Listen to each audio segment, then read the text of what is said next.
Umpisahan na natin. Ang balitaan kay Mobile Journal, Kayla Macanta na nasa Pasig ngayon. Naghain ng search warrant ang Customs Bureau kay Sara at Curly Descaya ukol sa pag-aari raw nilang mga luxury cars. Kayla, anong nangyari at saan eksakto naganap ang paghahanap at anong findings ng customs officials? Yes, Lord, in the end, the truth will prevail. This was the statement of BOC Commissioner Nepomuceno earlier regarding his call for the Discayas to come out and cooperate. Kanina nga, pasado alas 8 ng umaga, no, na nga magtungo sila ang mga otoridad ng BOC dito sa St. George Construction Compound, ng mga Discaya sa Barangay Bambang, Pasig City para nga sada ihain yung search warrant dito nga sa 12 luxury cars ng mag-asawa. At ayon sa mga nakausap natin, kagabi pa raw, sinusubukan ng BOC no, na pumasok at makausap nga itong mga Discaya pero walang humaharap at maging mga security nila ay tumatanggi na sila ay i-accommodate. Kaya kaninang umaga no, wala na lang nagawa at kinausap yung security at matagumpay nilang napasok etong compound at dito nga nakita yung dalawa lang no sa 12 luxury cars sa mga Discaya. So sa ngayon, ayon sa BOC, patuloy yung kanilang pag-iimbestiga at meron na rin silang mga information na nakukuha pero kailangan pa raw i-validate para malaman nila yung mga susunod pa nilang hakbang para doon sa iba pang hindi pa nakikitang luxury cars. Lord. Sorry.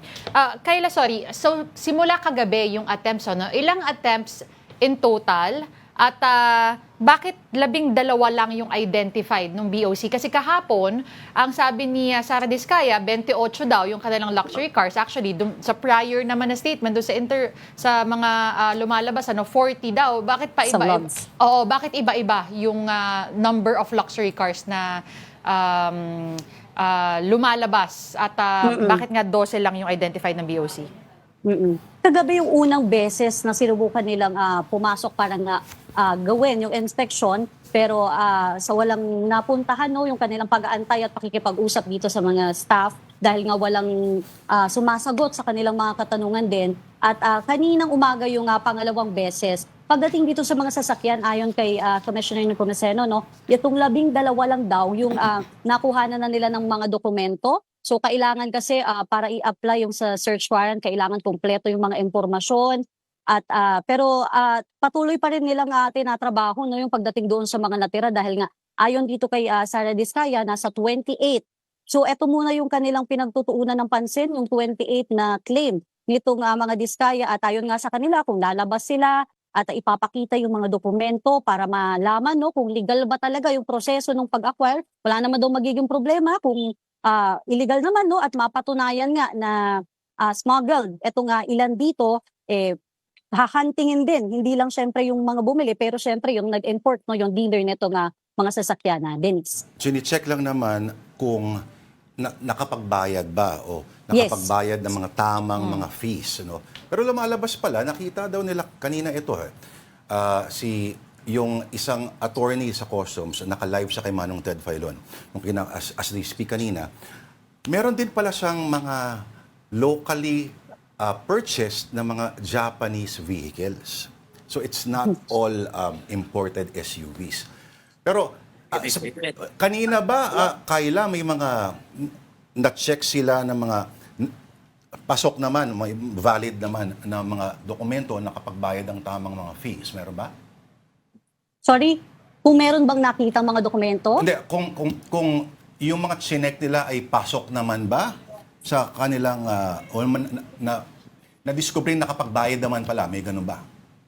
Hindi pa daw nila ito na-validate no, yung pagdating dito kasi ang tinitignan muna nila, kinukumpirma nila kung yung mga nasa listahan nila, makikita nga nila dito sa loob.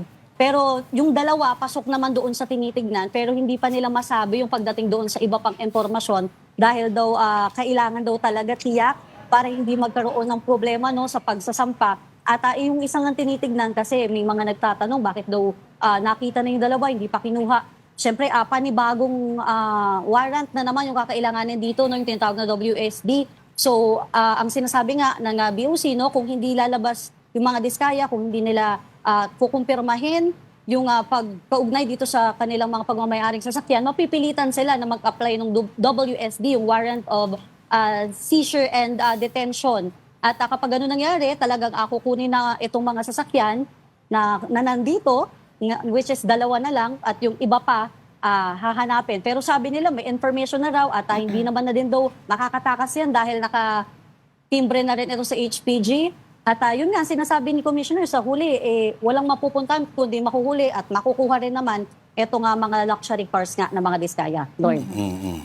Kayla, yung before applying for the WSD, if ever, kung kakailanganin ng makuha yan, may limitasyon ba yung paggalaw ng sasakyan that were identified? Dalawa pa lang as of now, At saka, may reaksyon na ba from the Diskaya family do sa mag-asawa or any relative regarding sa search warrant na naganap? Denise, oo. Sa ngayon, meron na talagang mga nagbabantay, no? Kaya kung makita nila itong sasakyan, pwede nila lang parahin, tigilin at inspeksyonin dahil nakapaloob naman yun doon sa search warrant, no? Ang hindi lang pwede pilain ito kaagad. Pero kung talagang makita nila, mamataan nila, pwede na nilang inspeksyonin. At yung mga Diskaya, wala kasi talagang nagsasalita mula sa kanila, wala ring pahayag na inilalabas, no? Kasi nakapasok naman tayo kanina nabigyan tayo ng pagkakataon na makapasok pero doon lang sa maliit na area kung saan nga nagbigay ng panayam si Commissioner. Pero maging kumuha ng letrato or mga videos ayaw. Nagtatanong din tayo sa mga staff, andyan ba sila?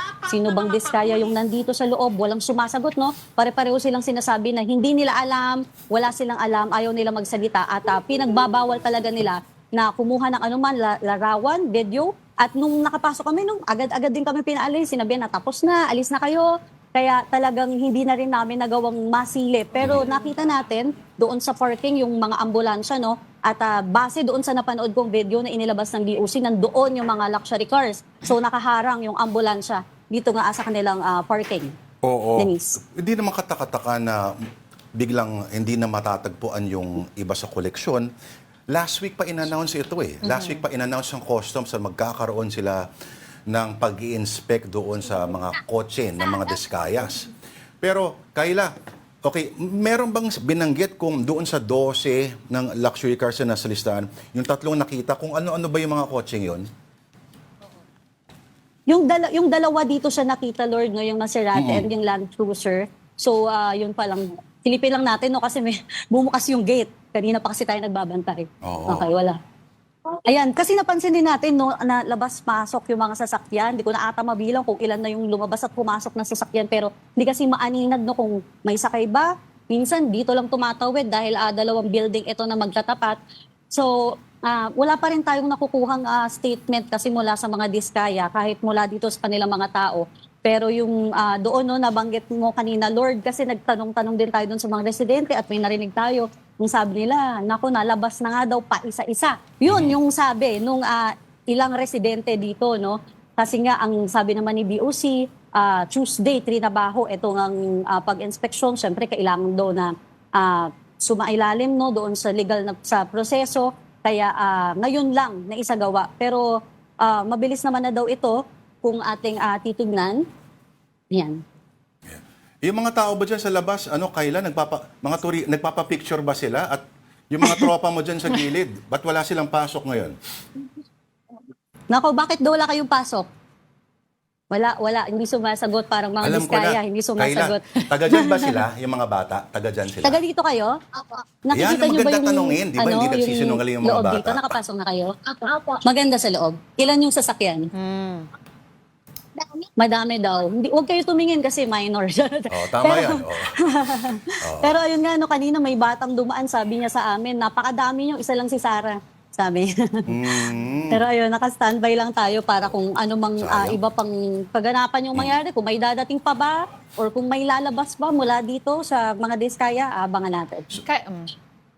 Kayla, I just wanted to know, may sinabi ba si Commissioner, is there a way for them to actually squeeze it out of the Diskayas kung ano yung lokasyon ng mga sasakyan right now at hindi na kumbaga ba ay kailangan pang hanapin?